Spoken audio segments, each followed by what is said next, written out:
ഇന്ന് പുറത്തു വന്ന 3 ക്രിക്കറ്റ് ന്യൂസാണ് നമ്മൾ ഇന്നത്തെ വീഡിയോയിൽ നോക്കുന്നത്. ആദ്യത്തെ ഒരു അപ്ഡേറ്റ് ചാമ്പ്യൻഷിപ്പിന്റെ ഫൈനലുമായി ബന്ധപ്പെട്ടതാണ്. ചാമ്പ്യൻഷിപ്പിൽ ഇന്ത്യക്ക് ഇപ്പോൾ വലിയ പണിയാണ് കിട്ടിയിരിക്കുന്നത്. സൗത്ത് ആഫ്രിക്ക 1-ാം സ്ഥാനത്ത് എത്തിയിരിക്കുകയാണ്. ശ്രീലങ്കയ്ക്കെതിരായ രണ്ടാമത്തെ മത്സരത്തിൽ 109 റൺസിന്റെ വിജയമാണ് സൗത്ത് ആഫ്രിക്ക സ്വന്തമാക്കിയത്. ഇതോടുകൂടി അവർ 1-ാം സ്ഥാനത്തെത്തി. അവർക്കിപ്പോൾ 63 പോയിന്റ് ഉണ്ട്. 2-ാം സ്ഥാനത്തുള്ള ഓസ്ട്രേലിയൻ ടീമിന് 60 പോയിന്റാണുള്ളത്. ഇന്ത്യ 57 പോയിന്റോടെ 3-ാം സ്ഥാനത്താണ്. അടുത്ത മത്സരത്തിൽ സൗത്ത് ആഫ്രിക്ക ജയിച്ചാൽ അവർ ചാമ്പ്യൻഷിപ്പിന് യോഗ്യത നേടും. ഇന്ത്യയുടെ കാര്യം ഏകദേശം തീരുമാനമായിരിക്കുകയാണ്. ഇന്ത്യ ചാമ്പ്യൻഷിപ്പിൽ നിന്ന് പുറത്താവാൻ നിൽക്കുകയാണ്. അടുത്തൊരു അപ്ഡേറ്റ് ഷമിയുമായി ബന്ധപ്പെട്ടതാണ്.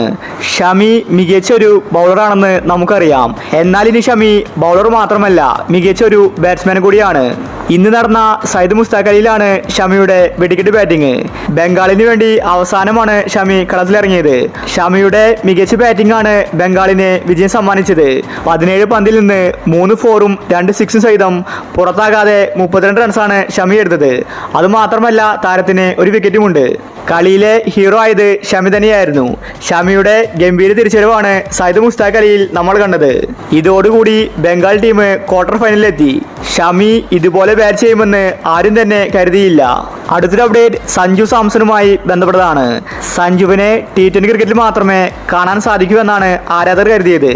എന്നാൽ ഇപ്പോൾ സഞ്ജു ടെസ്റ്റ് ടീമിലേക്ക് പോകാനൊരുങ്ങുകയാണ്. ഓസ്ട്രേലിയയുമായിട്ടുള്ള ടെസ്റ്റ് ക്രിക്കറ്റിൽ ഇന്ത്യ തോറ്റിരിക്കുകയാണ്. 3-ാമത്തെ ടെസ്റ്റിൽ ഇന്ത്യൻ ടീമിൽ മാറ്റങ്ങൾ വരും. ആ ടെസ്റ്റിലും ഇന്ത്യ തോറ്റാൽ ഇന്ത്യയുടെ ടീമിൽ നിന്ന് സീനിയർ താരങ്ങളെ ഒഴിവാക്കുമെന്ന റിപ്പോർട്ടാണ് വന്നിരിക്കുന്നത്. പകരം സഞ്ജുവിനെ ടീമിലേക്ക് പരിഗണിക്കും. സഞ്ജുവിന് മാത്രമല്ല, രഹാനെ, പൂജാരെ ഇവരെ കൂടി പരിഗണിക്കുമെന്ന റിപ്പോർട്ടാണ് വന്നിരിക്കുന്നത്. ഗംഭീർ സഞ്ജുവിനോട് റെഡിയായിരിക്കാൻ ആവശ്യപ്പെട്ടിട്ടുണ്ട്. സഞ്ജു ഓസ്ട്രേലിയയിലേക്ക് പറക്കാനൊരുങ്ങുകയാണ്. സഞ്ജു ടെസ്റ്റിലെത്തിയാൽ അത് ഇന്ത്യക്ക് ഗുണകരം തന്നെയാണ്. അപ്പോൾ ഇതുപോലത്തെ ക്രിക്കറ്റ് ന്യൂസിന് വേണ്ടി ചാനൽ മറക്കാതെ സബ്സ്ക്രൈബ് ചെയ്യൂ.